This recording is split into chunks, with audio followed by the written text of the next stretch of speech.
कि किस तरह वर्ल्ड कप में बगैर एक भी गेंद खेले, पिच पर बगैर दौड़ लगाए श्रीलंका के अनुभवी क्रिकेटर एंजेलो मैथ्यूज को आउट होकर कैसे वापस जाना पड़ा। आज जीत हार से ज्यादा एंजेलो मैथ्यूज के आउट होने की चर्चा हो रही है। हम आपको बताते हैं कि आखिरकार किस तरह हुए एंजेलो मैथ्यूज के साथ ये खेला हो गया। भाई एंजेलो मैथ्यूज तो वर्ल्ड कप में पहली बार कोई भी खिलाड़ी टाइम्ड आउट हुआ है और श्रीलंका के batter Angelo Mathews time out के पहले शिकार बने हैं। बांग्लादेश ने उनके खिलाफ टाइम्ड आउट की अपील की, जिसके बाद उन्हें ग्राउंड से बाहर भेज दिया गया। श्रीलंका का चौथा विकेट गिरने के बाद एंजेलो मैथ्यूज बैटिंग करने आए थे। 135 रन पर 4 विकेट थे।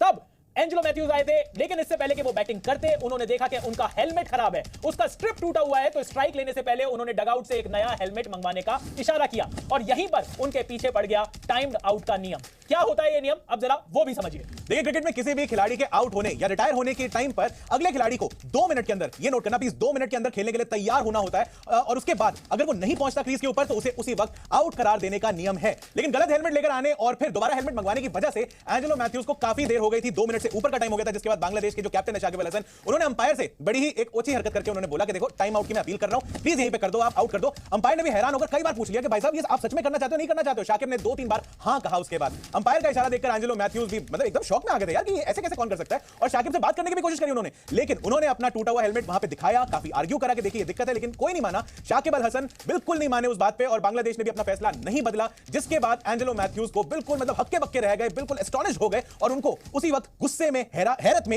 ये ग्राउंड छोड़कर जाना पड़ा। और उसी वक्त फिर वो बाद में हमने देखा विजुअल्स के अंदर भी कि एंजेलो मैथ्यूज अपना हेलमेट फेंक के मारा उन्होंने, लेकिन पहले उन्होंने वो बाउंड्री जो थी उसको क्रॉस कर लिया था, उसके बाद उन्होंने उठा के पट करके फेंका उन्होंने अपना हेलमेट। उसके बाद अंदर गए, वहां पे उनके टीम का सपोर्ट स्टाफ वगैरह सब लोग मौजूद थे, वहां पे वो बता रहे थे, काफी इशारे करके दिखा रहे थे कि क्या क्या हुआ, कैसे कैसे घटित हुआ। ये जो पूरी बड़ी कंट्रोवर्सी हुई है, ये जो बड़ी अजीब सी बात है, ये होनी नहीं चाहिए थी, के ऊपर हुई है, इसके बारे में जो रूल्स कहते हैं वो भी थोड़ा सा समझ लेते हैं। तो यहां पर जो रूल्स थे वो थोड़े से अलग थे, क्योंकि आईसीसी की प्लेइंग कंडीशंस लगती हैं वर्ल्ड कप में। अब आईसीसी ने इतनी कंट्रोवर्सी हो गई, आईसीसी को खुद वहां पे मतलब क्लैरिफिकेशन देना पड़ा। फोर्थ अंपायर से बाकायदा इयन बिशप ने बात करी और फिर उसके बाद जिस तरीके से पूरा मुद्दा जो समझ में आया वो ये था कि भाई आईसीसी की जो प्लेइंग कंडीशंस हैं उसमें 2 मिनट के अंदर जो बैट्समैन है, जो नया बैट्समैन है, उसको बॉल खेलने के लिए तैयार होना पड़ता है।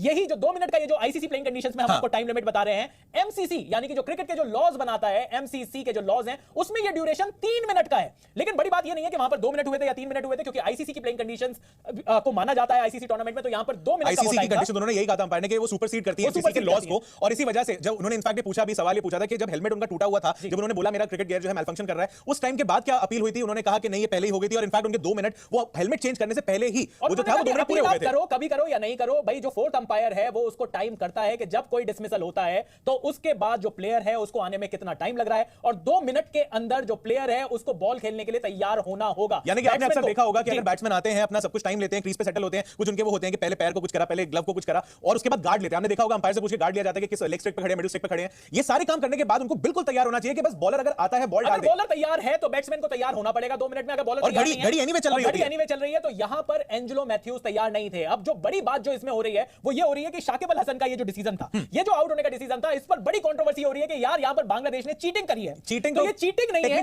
ये गेम अवेयरनेस है जो शाकिब अल हसन की थी और जो श्रीलंका पर भारी पड़ी। दूसरी तरफ कुछ लोगों का यह भी कहना है कि क्योंकि एंजेलो मैथ्यूज का हेलमेट मैल फंक्शन कर रहा था, वहां पर शाकिब अल हसन को थोड़ा सा नरम पड़ जाना चाहिए था, क्योंकि जो कॉन्कशन प्रोटोकॉल्स हैं, अगर आपका हेलमेट ठीक नहीं होता, और हमने देखा है कि क्रिकेट के फील्ड पर बॉल अगर हेलमेट पर लगी है तो उसके बाद ऑस्ट्रेलिया के खिलाड़ी फिल ह्यूग्स की मौत भी हो गई थी। तो उसके बाद से ये जो कॉन्कशन प्रोटोकॉल्स हैं, इसके बाद काफी आईसीसी भी इसको लेकर बहुत सीरियस हो गया है। तो वहां पर लोग ये भी बात उठा रहे हैं मुद्दा, लेकिन फिर आके वहीं पे अटकता है कि 2 मिनट से ऊपर हो चुके थे जब उनको ये रियलाइज हुआ कि उनका हेलमेट ठीक नहीं था। वहीं तक 2 मिनट से ऊपर का टाइम हो चुका था। शाकिब ने वो रूल उनको पता था, शायद वो नोट भी कर रहे थे, शायद डेस्परेशन में थे, उन्होंने एकदम से अंपायर से अपील कर दी कि भैया ये टाइम ज्यादा हो रहा है। अब इसकी एक वजह ये भी दी जा रही है कि शाकिब अल हसन, क्योंकि अगर बैट्समैन ज्यादा देर लेगा तो उतना ही ज्यादा जो बॉलिंग टीम है वो ओवर, उनका जो ओवर रेट चल रहा होता है, वो लगातार वो घड़ी भी चल रही होती है, उसमें टाइम ज्यादा अगर हो जाएगा तो टुवर्ड्स द एंड जब टाइम खत्म हो जाता है और आप कई ओवर्स पीछे होते हो तो आपको उतने ओवर्स अपने कंप्लीट करने के लिए 30 यार्ड सर्कल के अंदर अपना जो फील्डर है वो एक जो है बढ़ा के रखना पड़ता है और बाहर सिर्फ 4 रह पाते हैं। ऐसे में आखिर में जो बॉलिंग साइड होती है उनको डिसएडवांटेज होता है। तो बहुत लोग ये बोल के उसको जस्टिफाई कर रहे हैं शाकिब अल हसन के इस डिसीजन को कि बाद में इसका जो खामियाजा है ये बॉलिंग साइड को भुगतना पड़ता। तो अगर शाकिब ने अपील करी और उनको आउट करा तो वो well with in his rights थे और ये उन्होंने सही करा। तो दोनों तरह के आपको व्यूज सुनने को मिल रहे हैं, दोनों तरीके के आर्गुमेंट सुनने को मिल रहे हैं, लेकिन यहां पर जो बात चल रही है बात ये है कि हर तरफ से आ रहे हैं दोनों तरह के व्यूज, लेकिन आउट तो हो गए ना एंजेलो मैथ्यूज।